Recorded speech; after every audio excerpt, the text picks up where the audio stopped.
to Newsnight. Now, civil society groups have slammed the proposed electoral amendment bill that is before Parliament currently. Now, the bill will allow independent candidates to stand for national and provincial government elections. The Portfolio Committee on Home Affairs is busy with public participation on the bill. For more on this, I'm now joined by Parliament Portfolio Committee member on Home Affairs, Brandon Pillay, to just talk through some of the details on what's happening around here. Thank you very much for your time this evening, Brandon. Maybe just explain to us why there's a little bit of frustration around this bill, should it be legislated. So I can't tell you that there's a frustration, but clearly civil society is making their points known and are giving input. Now, over the last 2 days, we received oral submissions from 14 organizations or representations in terms of who made petition to Parliament to make oral submissions over the last 2 days. And then we are going to go to public hearings. But just to say that we appreciate the input that we've received over the last 2 days. And I think it helps us as the Portfolio Committee on Home Affairs to be able to give a concise report when we are completed with this public participation process in order for us to then make the amendment to the electoral bill. What are some of the biggest things that are being raised by civic society organizations that are contained within the bill? So just to say that how did we come to this? We came to this as part of a court ruling that said, and it's referred to as the One Nation ruling, that says that we need to amend the electoral bill so that we can accommodate for independents to contest elections at a national level. So that's on your general elections, contesting both the National Assembly and the provincial legislature. Now, there are two options. After the Ministerial Advisory Committee made submissions to the Portfolio Committee, there are two options that was presented. The one is a minimalist approach, where we are looking at keeping the exact same electoral system, in that we will accommodate for independent candidates. And the other one is to have a constituency-based electoral system. And I think that's where the gripe is, or not gripe, but that's where the major submissions are coming in, where civil society organizations feel that it should be a constituency-based.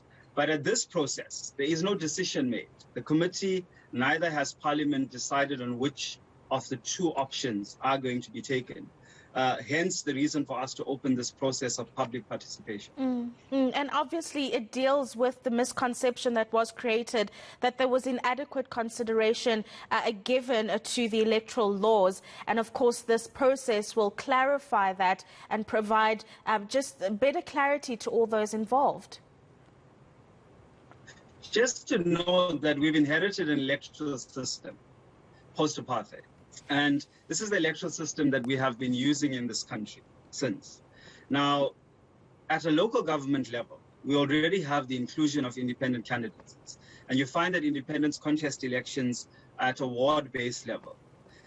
For this election and for this amendment to take place, the court has said that it's unconstitutional and we should include independent candidates on the general elections. So this means having to allow individuals to contest the space of national elections, having to be represented as an individual, as an independent, both in the national and provincial legislature. No, absolutely. And of course, just as a general view, this will contribute to just a deepening our democracy. You're saying that this is an electoral system that we had inherited, and as South Africa continues to grow and develop, diversifying our democracy is going to be quite important. And one would say that this plays into that as well. No, absolutely. I think we must appreciate that South Africa has one of the best constitutions in the world, and we must appreciate that. And so we are allowing for a free and fair election, and we are allowing for democracy to prevail. And having to allow for this process to unfold, it means that democracy is in action. Just a final thought from you. When do you anticipate the entire process to be finalised? We've got our public hearings. Today was day 2 of those engagements. But when do you foresee the finalisation of the entire process? So remember, we had 2 days of oral submissions. We then start public participation on Monday, the 7th of March, and we take until the 23rd of March, going around all 9 provinces in the country, allowing for people on the ground to make submissions and to be able to interact and to be able to give us their comments, suggestions, proposals. Thereafter, it will come to us where we'll compile that package, a report, then we have to take it before Parliament. But remember, there's also a process of NCOP. It has to go to NCOP because the provinces have to be engaged. Remember, there's 2 houses. We have the National Assembly and we have the National Council of Provinces. So we have to engage both houses. But we have until June, as per the court ruling that gave us 24 months. However, there is a need for us to look at an extension if we want to be ready in time for the 2024 election. So there is a possibility that this process may or may not be completed. However, we are aiming for June because we have a deadline to complete this by June. Thanks for that clarity. So the submissions have been made and we are going to be having the process go on, and you've got until June to make that happen, so that public commentary is the next step. Thank you very much for joining us. That's Parliament Portfolio Committee Member on Home Affairs, Brandon Pillay.